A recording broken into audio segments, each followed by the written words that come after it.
Welcome to the SCPI Week 6 Boys Basketball Podcast, brought to you by Jersey Mike's. Connor Morissette and Keith DeMolder here with you with a nice view of Los Angeles behind us. Keith, some crazy West Valley League action in boys hoops this week. And then, of course, Fairfax beats Westchester at home, and some people thought that might be a shakeup on our top 10. We'll get to that in a little bit. But another crazy week of hoops in the boys' Los Angeles City section. It's been great. Yeah, the West Valley League just gets even more complicated as these weeks go on, and obviously this week will really be the time when teams are solidifying their places in the Open Division or Division 1. So it's been great, and then also we had the Nike Extravaganza this past Saturday. We've seen these non-conference tournaments really start to give us a little taste of who's for real and who's not. And you were at one of those games. Later on, Fairfax lost to Bishop Gorman, but you saw Westchester sneak out a victory, and that helps them in our top 10. So let's get to the top 10, and then we'll go through some game balls and some predictions. Starting off our top 10 at 10, it's a Coliseum League team. It's View Park. They beat Locke and Hawkins last week. They have a tough end of their league schedule. They play at Crenshaw Wednesday and against Fremont on Friday. To get a share of the Coliseum League title, they're going to have to win both of those games, it looks like, because Crenshaw will probably beat Hawkins on Friday. But they're still alive, and right. Crenshaw, despite being undefeated in the league, they still have some competition from View Park, and that's why they're number 10. View Park, we've seen throughout the year, they've had some good league wins, but obviously Crenshaw, as we said, the king of the Coliseum League, those Cougars. And so you got to wonder, these next two games, if they win them, are they Open Division ready? And I think they will be if they're able to beat Crenshaw, because Crenshaw, very dominating. I know you watched them recently. Yeah, that would be a huge upset if View Park was able to beat Crenshaw at Crenshaw. More on them in a little bit. At number 9, Birmingham. They beat Chatsworth and then lost to El Camino Real in a game where neither of us were there, but I saw that tons of fouls, couple ejections, craziness, but Birmingham ends up losing that game. Devonair Detrieve scored 39. He's going to need some help. Yeah. And right now, it's kind of now or never time for Birmingham. I mean, they're a 500 team, and they play Taft Wednesday. I think if they lose to Taft, they can kiss the Open Division goodbye. Yeah. You know, they've had some issues before the transfers could play in January, but now that they have Christian Coloco and Detrieve is in full swing, they need to beat Taft to get in because, you know, they've just lost too many games, losing to Granada, El Camino Real, and Taft already. They've had a bad season. I'm just going to say it. Yeah, they have too much, I would say, an underwhelming season. They have too much talent not to succeed, and the way they played as of late, I mean, dropping a close one at home especially, not exactly the look from an Open Division team, and you got to wonder, you know, are there two stars? Is that all that they have? And, you know, we talked about earlier that their depth on their bench was looking good, but as of late, you know, clearly a lot of sloppy play that led to that loss. So we'll see if they can beat Taft. It'll make everything so much more complicated, obviously, in the West Valley League, but you know, if they're at least able to compete, maybe they can sneak in at the 8th spot. Who knows? But right now, too many losses on their schedule. Taft looks pretty comfortably on top of the West Valley League, and it would take a miracle for them to lose right now because, yeah, they play Birmingham, but they also play Chatsworth, so they'll just need to win one of the two games this week to lock up the West Valley League regular season title. At 8, El Camino Real, they beat Birmingham and Cleveland last week, so a big bounce-back week from them puts them to 8. Eddie Egan, there weren't too many definitive point total tweets from this game, but I saw one that said Detrieve and Egan combined for 80 points, wow, which would mean that Eddie Egan scored 41.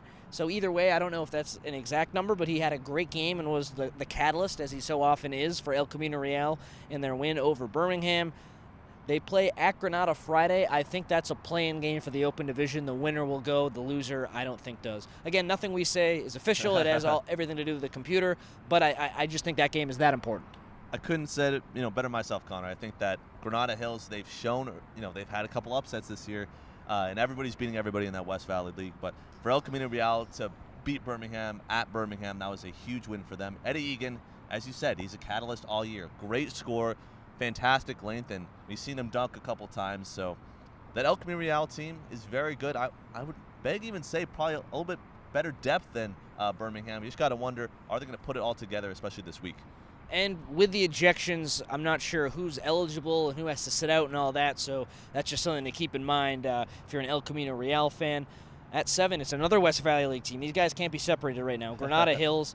So the computer doesn't like Granada Hills. The computer has them at 11. We have them at 7 because in their most recent games, I mean, they've been winning, bar that game against Taft. But they beat they beat Birmingham, they beat El Camino Real, and they lost a close one to Taft this past week, and they also beat Chatsworth. So that's why I have them ahead of El Camino Real and Birmingham, because the last time Granada Hills played those two teams, they won. So, they deserve to be ahead of them, in my opinion. The ECR game is going to be huge Friday. Win and they're in, I think. Yeah, I think so as well. And I think that, we've seen it all year this year, that if you're able to compete with Taft, you're a good ball club. And I think that Granada Hills, they've really snuck up on some people. I know you've said in earlier podcasts how they're kind of a scrappy underdog team. They don't have a lot of standout guys, but ultimately, basketball is a team sport, folks. You need to have that chemistry and having everybody working together, not just two players like Birmingham, trying to give you all the points you have. At 6, another team fighting for its open division life. It's University. They lost to Westchester last Monday and then beat Hamilton and Lasis last week. So for University, they finished the season playing Marshall, Venice, and Palisades. To make the open division, they have to win all those games. If they drop one, I think they go from open to Division 1 because their schedule is so not that hard. They have easy strength of schedule. They have a great win against Crossroads, but besides that, they don't really have too many good wins. They cannot afford to lose one of these Western League games against a bad Western League slate this week. They're not playing Westchester. They're not playing Fairfax.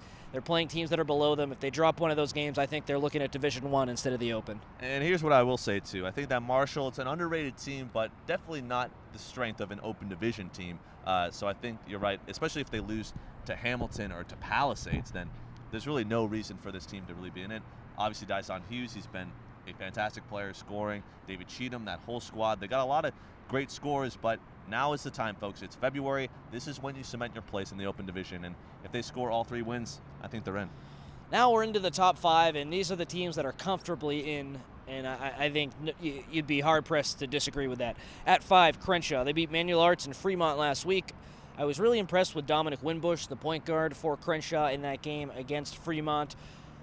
Fremont really pressed hard, and Winbush broke the press. He was a very calm, cool, collected point guard. Thought he played very well. Led all scorers with 18 as well. And then after I interviewed him, and he gave me a really good answer. Usually when I ask guys, what are your expectations for the postseason, they'll say, oh, we're going to win city, this and that. He said, expectation for the postseason, we got to work harder. We got to play better defense. We are not guaranteed anything. And I kind of like that response. I think Crenshaw, they know who they are. They know Westchester and Fairfax are going to be really tough outs, but they've also stacked up a bunch of wins this year, and they believe in themselves as well. And being able to win in league is just so crucial for them, and they've had a decent non-conference schedule. Not maybe as good of a non-conference schedule as some of these top 4 teams that we'll get to in a couple seconds here, but I think that Crenshaw, they have the size to compete. They have a couple of 6'6", 6'7" guys who have really been a force on the glass, and I think they have the most well-rounded team. It's just about, are they going to be able to play with the big boys? Yeah, and they played Narbonne earlier this year, and Narbonne, they're number 4 on our top 10, and they lost. Tight game, but really, having watched Narbonne and Crenshaw, not too much to separate them, and if they were to meet again in the Open Division first round, I think that would be a fantastic game and one that would come right down to the wire. So last week, Narbonne, they beat Gardena and Banning. I was at that Banning game, absolute demolition from Narbonne. So they're undefeated in January. Wow. They have won 10 games in a row. This week, they play George Washington Prep coming up at 5:30 this evening, at Carson and then at King Drew. So they're undefeated in the Marine League. George Washington Prep could give them some trouble, but I don't think that'll be too hard of a game for them. At King Drew might be tougher than people think, because King Drew, they're a Division II team, but they've been giving some teams in the Marine League trouble, and I've talked to some Narbonne people. They think King Drew's a lot closer than some other teams in that league, so maybe that's a tough one for Narbonne, but I think they should win out. Yeah, a tough slate of games for sure, and the ability for Narbonne, especially their bigs, to get inside and just dominate the paint has been huge this year. We've seen a couple of throwdown dunks from Narbonne. Plays of the week for sure. So you got to wonder if King Drew is able to give them fits. What are they going to do? How are they going to perform in the playoffs? I don't see that happening. King Drew obviously kind of an underrated team, but I don't think they're better than Narbonne. Narbonne certainly just has too much strength inside to really lose. Yeah, Narbonne, they're a very solid team. At 3, Taft. They're the team in the West Valley League who's kind of staked their claim as the best one, so good for them. They've really made it out of this gauntlet, so they deserve a lot of credit. They beat Cleveland and Granada last week. Kihei Clark had 19 points against Granada, continues to be a great leader for them at point guard. And like I said earlier, Taft has a 2-game lead in the West Valley League. They're at Birmingham, so that's going to be a hard one for them. But then they host Chatsworth on Friday, and so they should win the West Valley League, and they should cement themselves as the 3 seed in the City Section Open Division playoffs. And if our rankings are to be believed, then they would play University in the first round. I think that would be a pretty good game. I'd probably end up picking Taft, but that would be a fun opening first-round game. Yeah, absolutely.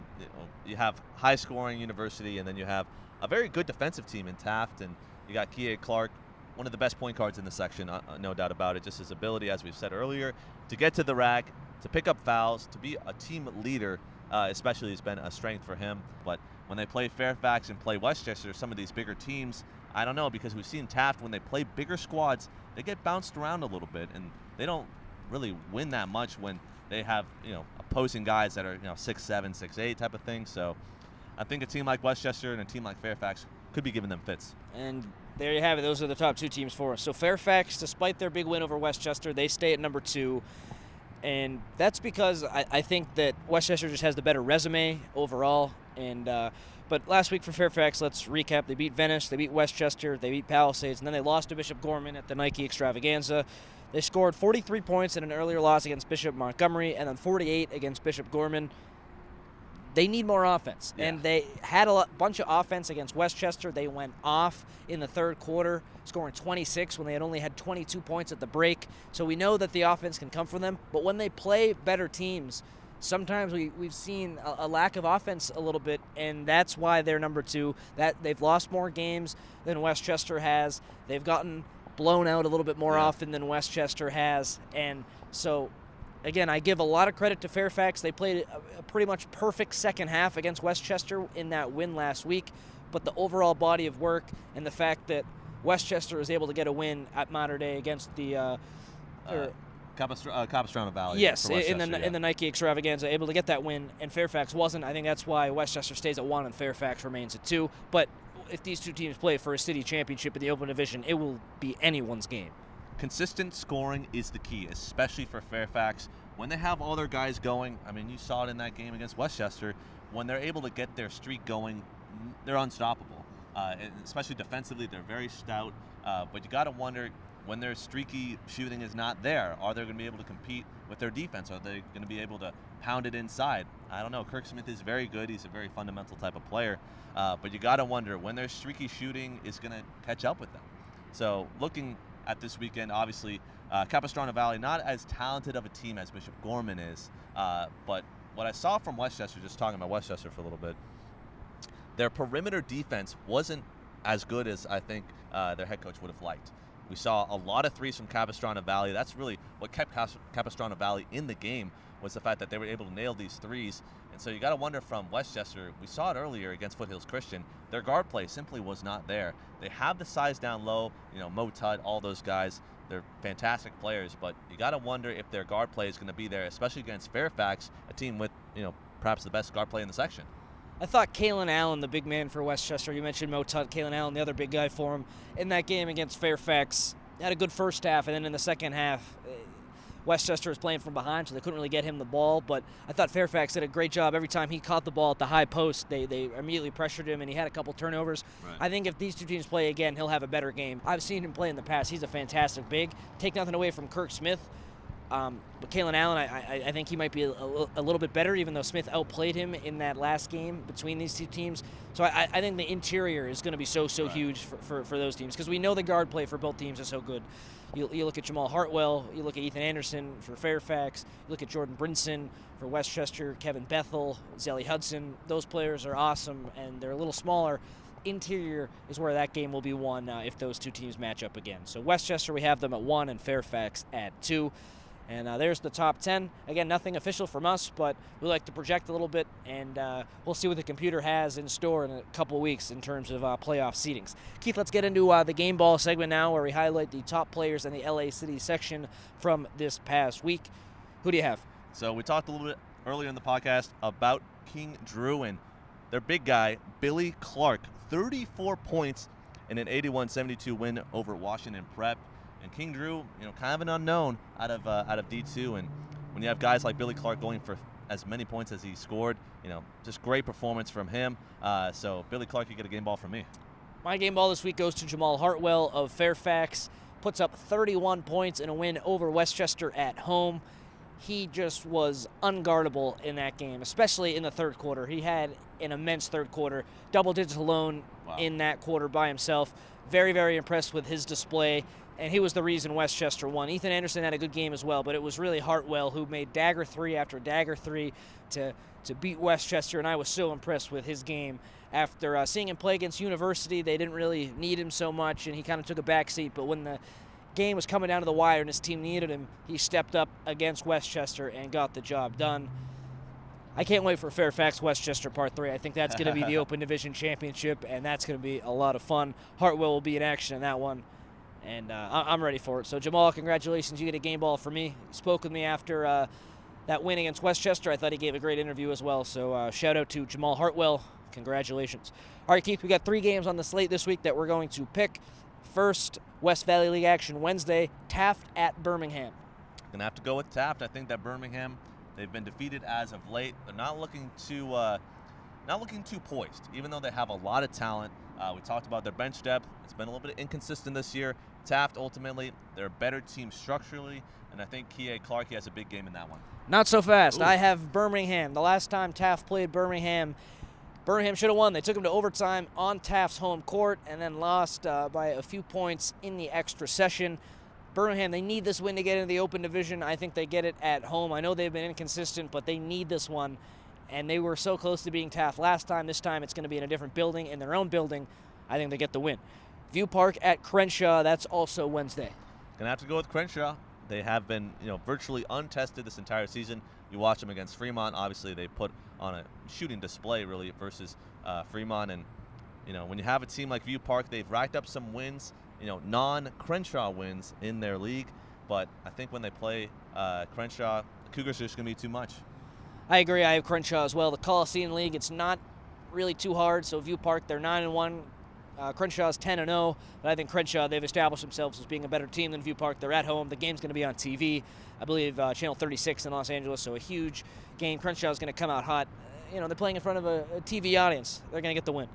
Last game, El Camino Real at Granada. This has been the toughest game that I've had to pick, I think, going back to football season. I did not know where to pick, and so Keith, we'll start with you. That's such a tough one because Granada, they're streaking right now at the right time. They're getting hot. Obviously, fresh off that win over Birmingham, but I'm going to have to go with ECR. I think Eddie Egan, he shows up. I think that El Camino Real, they've been so inconsistent this year, but I think ultimately they pull out the W. I have Granada. They're at home. Eddie Egan might be the best player in the game, but I think Granada Hills is the better team. They've already beaten El Camino Real on the road, and if they win, they may as well get into the Open Division, which is huge for Granada Hills. No one expected that at the beginning of this season. Give me Granada Hills. I don't know. Just got a feeling. Interesting. All right, well, we'll see what happens, man. We will see. That's rare that we differ on 2 out of the 3 picks, but I guess that just shows you how crazy Los Angeles City Section basketball can be. I'm excited. I'm going to go to Narbonne today, and then hopefully it's National Signing Day Wednesday, but I'll hopefully be able to get to that Crenshaw View Park game. Keith, I know we're going to have you out at some different kind of games this week, try to get a little bit more exposure. So if you see us, feel free to say hello. Would love to talk to you about really whatever you want to talk about, but if you want to talk basketball, would love to do that with you. For Keith DeMolder, I'm Connor Morissette. We'll see you next week.